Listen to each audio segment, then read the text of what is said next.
Diesel और petrol की मूल्यों पर श्वेत पत्रिका निकाले केंद्र सरकार। नाना पटोले। महाराष्ट्र कांग्रेस के अध्यक्ष नाना पटोले ने कहा कि पेट्रोलियम पदार्थों की मूल्य वृद्धि पर केंद्र सरकार को श्वेत पत्र निकालना आवश्यक है। इससे पेट्रोलियम पदार्थों की मूल्य वृद्धि की सही जानकारी जनता तक पहुंच पाएगी। विधान भवन में सोमवार को नाना पटोले ने कहा कि पेट्रोलियम पदार्थों की लगातार मूल्य वृद्धि से आम जनता परेशान हो गई है। इसी वजह से कांग्रेस पार्टी के सभी मंत्रियों व विधायकों ने आज विधान भवन पर साइकिल से आकर केंद्र सरकार की नीतियों का विरोध किया है। नाना पटोले ने केंद्र सरकार पर आरोप लगाते हुए कहा कि केंद्र की गलत नीतियों की वजह से पेट्रोलियम पदार्थों की लगातार मूल्य वृद्धि हो रही है। इसका असर देश व प्रदेश की जनता पर पड़ रहा है। पेट्रोल का भाव 100 रुपया प्रति लीटर तक पहुंचाने का काम केंद्र सरकार ने किया है। इस पर श्वेत पत्रिका निकालना आवश्यक है। नाना पटोले ने कहा कि केंद्र सरकार ने एक तरफ पेट्रोलियम का भाव बढ़ाया है तो दूसरे तरफ टोल के नाम पर जबरन वसूली की जा रही है। इससे देश व राज्य की जनता त्रस्त हो गई है। इसी वजह से आज बजट सत्र की शुरुआत से पहले कांग्रेस पार्टी ने प्रतीकात्मक साइकिल मोर्चा निकाला है। विदित हो कि देश में पेट्रोलियम डीजल की कीमतें हर रोज़ नया रिकॉर्ड बना रही है, वो भी तब जब अंतर्राष्ट्रीय बाजार में कच्चे तेल की कीमतें काफ़ी कम है। भारतीय लोग 1 लीटर कच्चे तेल यानी क्रूड ऑयल की तुलना में पेट्रोल के लिए 4 गुना भुगतान कर रहे हैं। लेकिन अगर तेल पर कुछ टैक्स कम हो जाए तो ऐसी त्राहिमाम से बचा जा सकता है। पिछले 1 साल से 1 लीटर कच्चे तेल की कीमत अंतर्राष्ट्रीय बाजार में जहां 1 बोतल पैकेज पानी के बराबर है, वहीं आम आदमी को चौगुने दाम पर बेचा जा रहा है।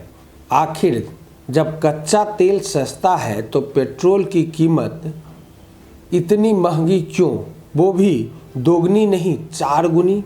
आधिकारिक रूप से पेट्रोल और डीजल की कीमत अंतर्राष्ट्रीय बाजार में कच्चे तेल से तय होती है, यानी कि जब कच्चे तेल का भाव घटे या बढ़े तो पेट्रोल और डीजल के दाम को सस्ता और महंगा होना चाहिए। लेकिन हकीकत में ऐसा नहीं हो रहा है। पिछले 1 साल यानी औसतन जनवरी 2020 से लेकर जनवरी 2021 के दौरान कच्चे तेल का भाव देखें तो हकीकत सामने आ जाती है।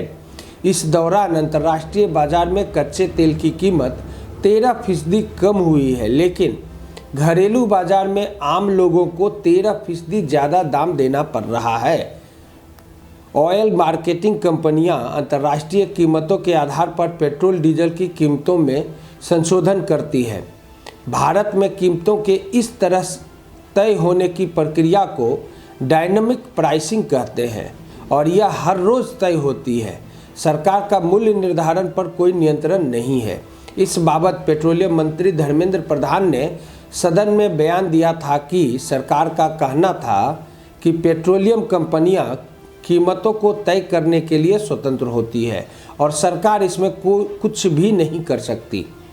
राज्यसभा के एक सवाल के जवाब में पेट्रोलियम मंत्री धर्मेंद्र प्रधान ने कहा था कि पेट्रोलियम पदार्थों की कीमतों को तय करने का काम एक अंतर्राष्ट्रीय प्रक्रिया है जो कि दशकों से चली आ रही है। हमारा देश ज़रूरत का करीब 85% कच्चा तेल बाहर से आयात करता है।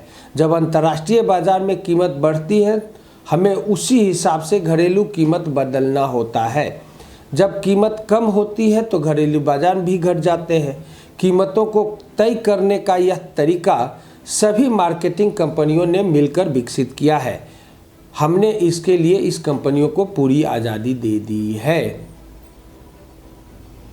खबरों से अपडेट रहने के लिए हमारे बिहारी खबर के पेज को यूं ही लाइक, शेयर और सब्सक्राइब करते रहें। नमस्कार।